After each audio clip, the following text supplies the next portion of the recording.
could ever come close. Nothing can compare. You're our living hope. Your presence, Lord.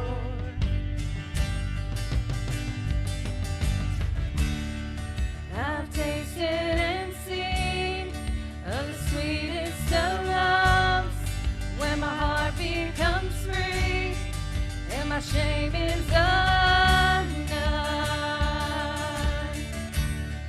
Your presence, Lord. Holy Spirit, you are welcome here. Come flood this place and fill the atmosphere. Your glory, God, is what our hearts long for.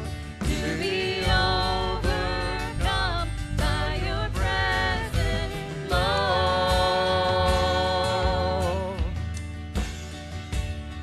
Your presence, Lord. Let us become more aware of your presence. Let us experience the glory of your goodness.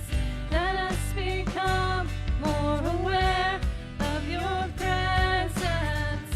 Let us experience the glory of your goodness. Let us become more aware of your presence. Let us experience the glory of your goodness.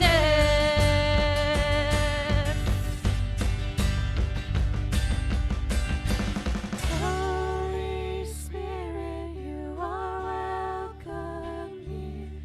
Come flood this place and fill the atmosphere.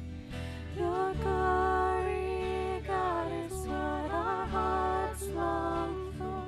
To be overcome by your presence, Lord.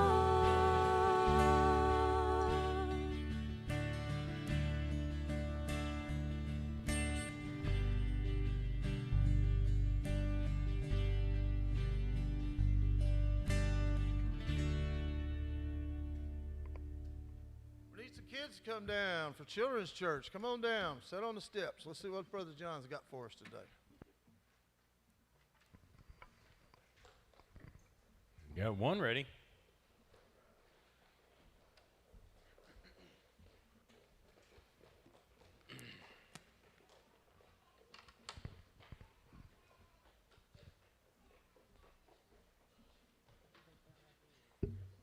Are we doing a cha-cha? Chugga chugga choo choo. Gotcha.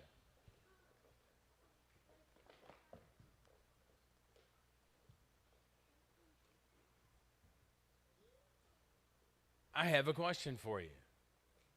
Do you know what this is? So you do know what a newspaper is? Okay.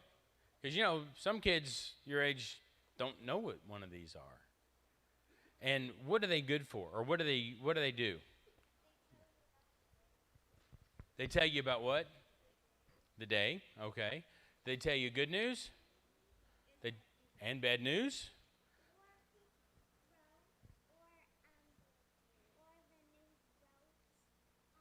Yeah, all the news that's written on it, yeah. Does it tell you about, like, the rain that's coming? Okay, it's got weather. It's got sports, right? So, it's got open. Yeah, I was really kind of surprised one of the Morrow kids didn't say it, but we'll go with it, right? So we're going to talk about a passage in the Gospel of John, and the thing about the Bible and the Gospel, what does gospel mean? Anybody know? Good news. That's what it means. Gospel means good news. Okay? So what if the Bible lesson today was like an article from the newspaper? And so we're going to pretend it's like from the Daily Galilean or the Jerusalem Times or whatever it is. And so we get the headline, Wedding Guest Turns Water into Wine. Sounds kind of an interesting story, doesn't it? Yeah? No? Yes? No? I mean, you can shake your heads or shake your heads. Okay. Anyway. On Tuesday, a woman named Mary was in Cana attending a wedding. A large number of guests, including her son, a man named Jesus, also attended the wedding. Guests at the wedding were reported to have a good time until the host ran out of wine. At that point, it seemed that the happy celebration might turn into a disaster. Some of the wedding guests thought that perhaps Jesus might have a solution to the problem, so they reported to him that they were out of wine. When they told him the problem, Jesus at first was unwilling to do anything, but later, after some encouragement from his mother, he finally agreed to help.